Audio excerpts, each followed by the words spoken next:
Restoration magical fire truck. Rampur नाम का एक गांव था।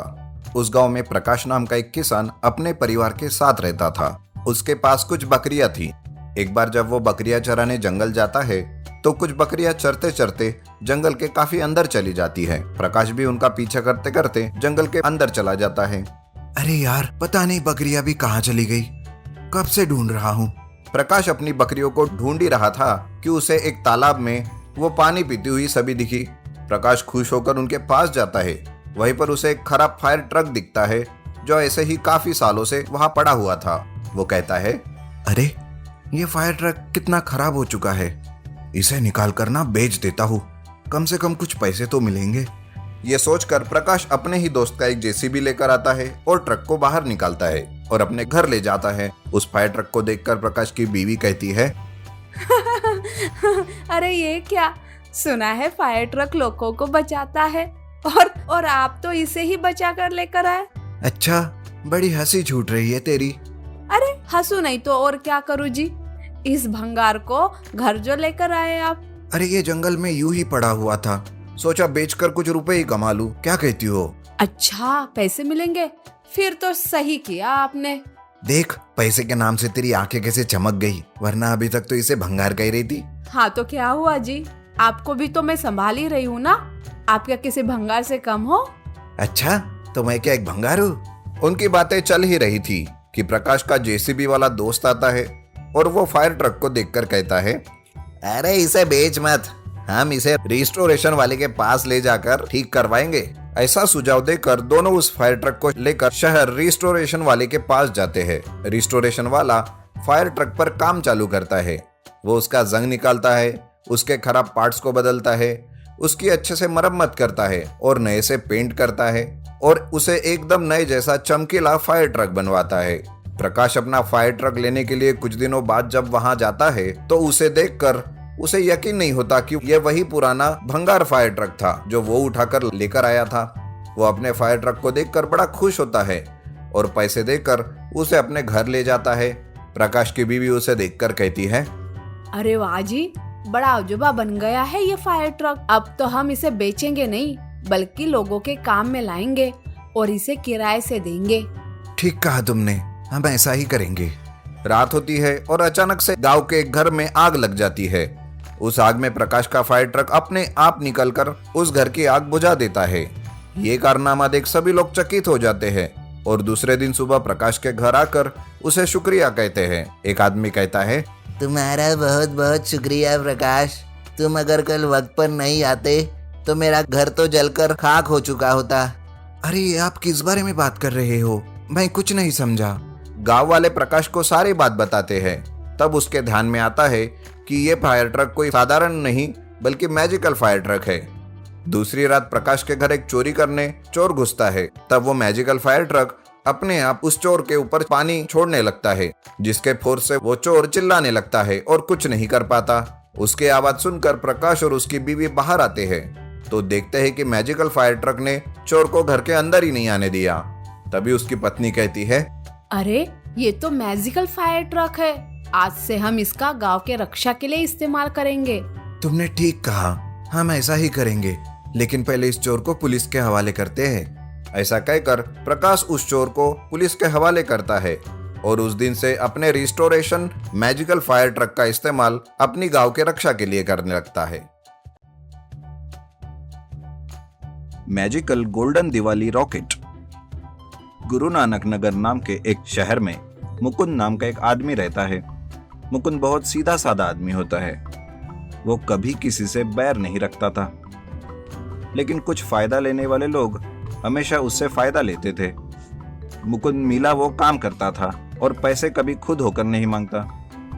जितना उसका मालिक देते उतने लेकर वो चला जाता था। दिवाली आने वाली होती है और पटाखों की दुकानें लगी हुई होती है। मुकुंद सोचता है, अरे वाह, दिवाली के पटाखों की दुकानें लग गई है। मैं किसी दुकान जाकर काम मांग लेता हूँ, कोई ना कोई तो मुझे काम देगा ही। ऐसा सोचकर मुकुंद एक पटाखे की दुकान में काम मांगने जाता है। दीनानाथ जी, क्या आपको कोई काम करने वाला चाहिए क्या? मुझे आदमी चाहिए तो सही, लेकिन ज्यादा पैसे नहीं मिलेंगे। क्या तुम्हें मंजूर है? हाँ हाँ दीनानाथ जी, मुझे मंजूर है। मुकुंद उस दिन से पटाखों की दुकान में काम करने लगता है। वो पूरा दिन भर काम करता है और रात को घर आ जाता है।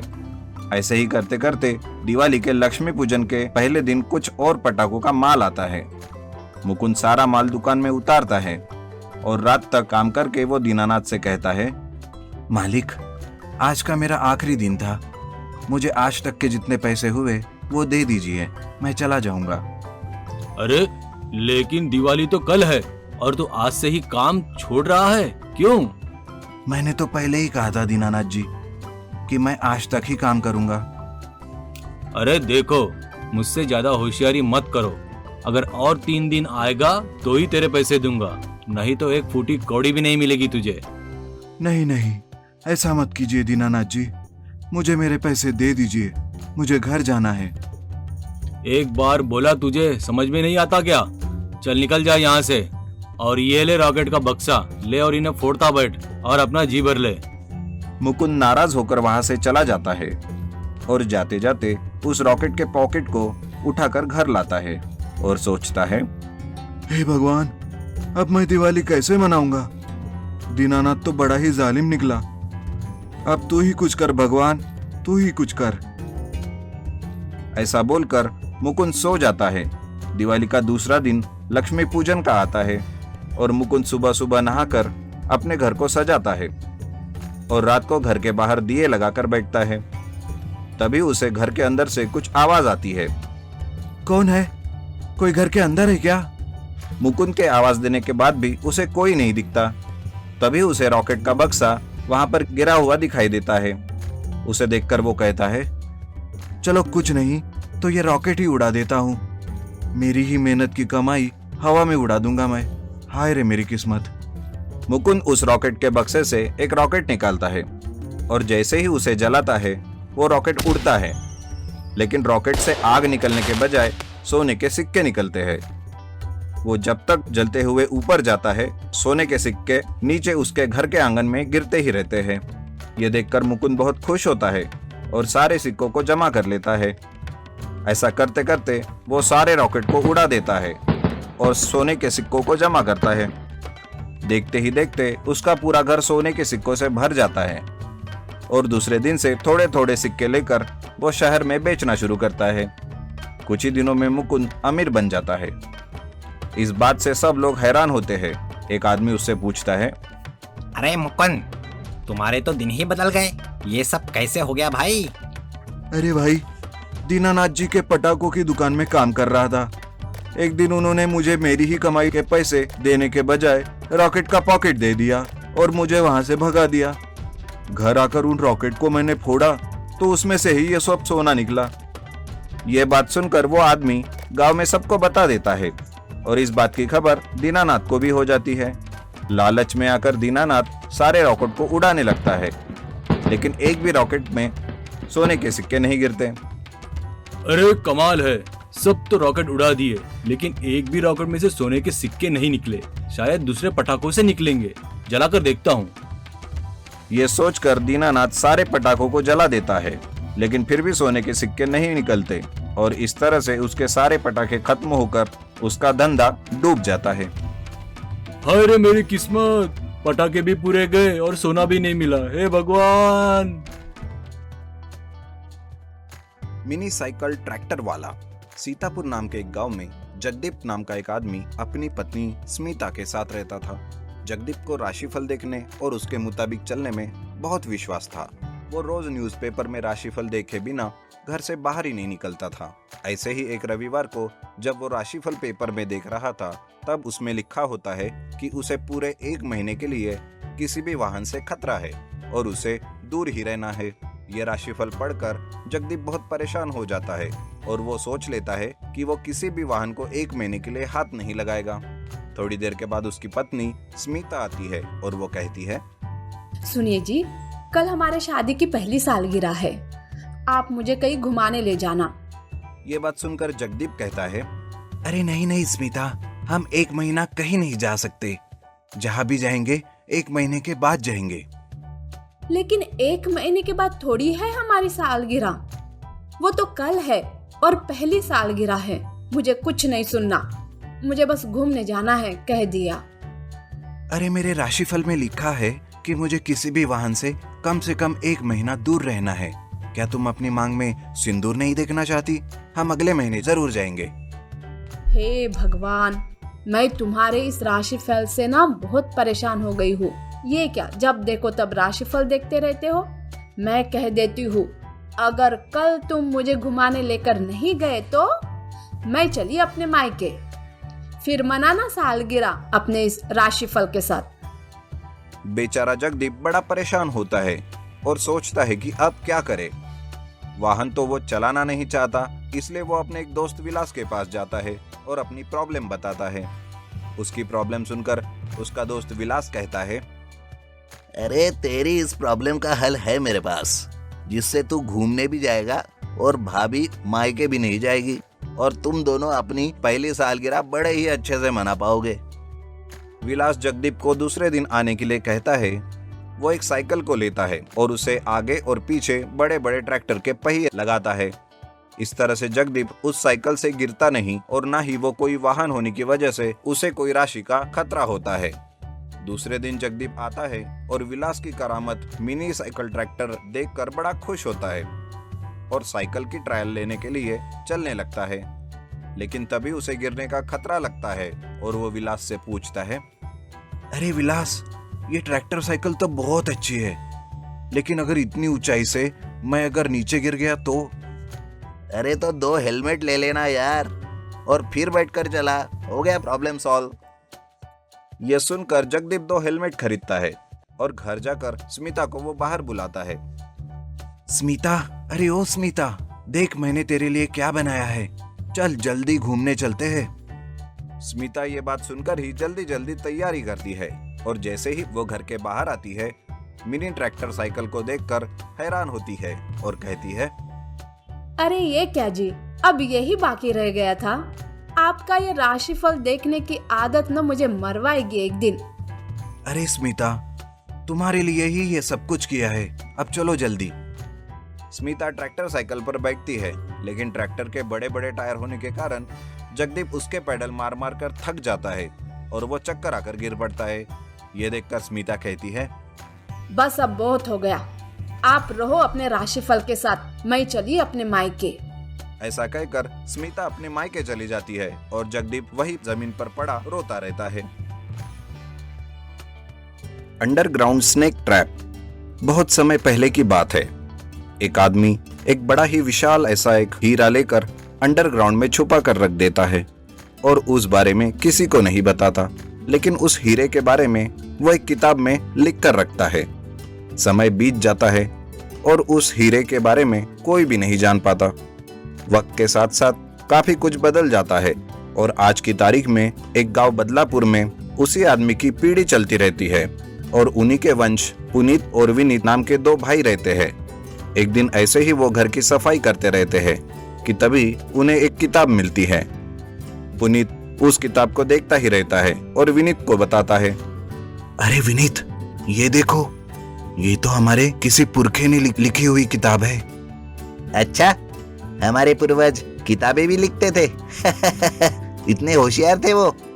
पुनीत उस किताब के 2 पन्ने पढ़ता है, लेकिन धीरे धीरे वो पूरी किताब में ही डूब जाता है और पूरी किताब पढ़ लेता है। वो पढ़ते पढ़ते उसे पता ही नहीं चलता कि दूसरा दिन निकल आया है। उसका भाई विनीत उसे कहता है, अरे बड़े भैया, कौन सी लव स्टोरी पढ़ रहे हो जो इतना गुम हो गए हो इस किताब में?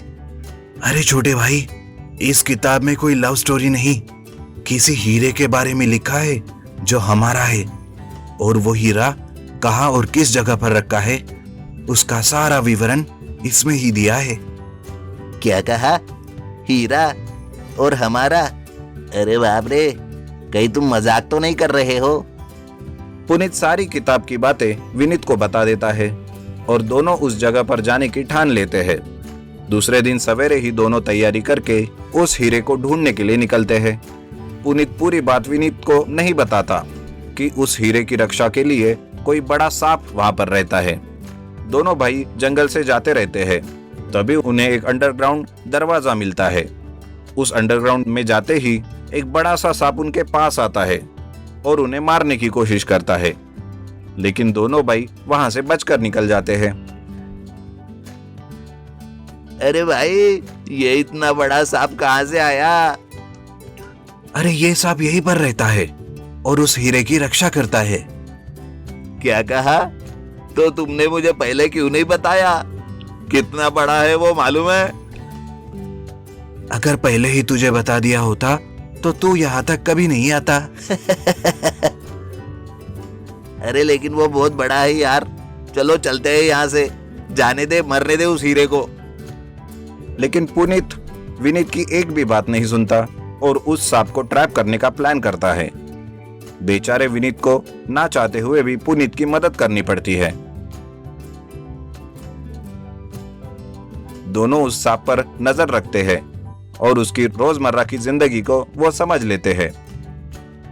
और एक दिन उस अंडरग्राउंड के बाहर वो बहुत बड़ी ऐसी टोकरी बनाकर उसके अंदर अंडे रखते हैं। उन अंडों की गंध से वो सांप अंडरग्राउंड से बाहर आता है और टोकरी के अंदर अंडे खाने चला जाता है। जैसे ही वो सांप उसमें जाता है, पुनीत रस्सी खींच लेता है और सांप उस टोकरी में बंद हो जाता है। दोनों बड़े खुश होते हैं। ये पकड़ लिया सांप को। अब हमारा हीरा लेने से हमें कोई नहीं रोक सकता। अब हम अमीर हो गए। मजे करेंगे हम तो। दोनों सांप पकड़ने का जश्न मनाते ही रहते हैं कि उधर सांप जादुई होने के कारण वहां से निकल जाता है और दोनों भाई के पीछे पड़ जाता है। दोनों भाई डर के मारे तेजी से भागने लगते हैं। भागते भागते वो एक नदी किनारे आते हैं और उन्हें वहां पर एक साधु महाराज दिखाई देता है। दोनों उनके पास जाते हैं। पुनीत उनसे पूछता है, बाबा, बाबा हमें बचा लीजिए बाबा। एक बहुत बड़ा सा सांप हमें मारना चाहता है, हमें बचा लीजिए। वो साधु महाराज तुरंत ही एक मंत्र बोलता है और वो सांप छोटा होकर वहां से चला जाता है। वो साधु महाराज पुनीत से पूछता है तो पुनीत उन्हें सब कुछ बता देता है। महाराज कहते हैं, तुम दोनों को पहले उस नाग देवता की पूजा करनी होगी, तभी वो हीरा तुम ले सकते हो बेटा। महाराज की बात सुनकर दोनों फिर से उस अंडरग्राउंड गुफा में जाते हैं और उस नाग देवता की पूजा करते हैं। पूजा करते ही वो हीरा तेजी से चमकने लगता है और पुनीत जाकर उस हीरे को वहां से निकाल लेता है। दोनों वापस अपने गांव आ जाते हैं और उस हीरे को बेचकर अमीर बन जाते हैं।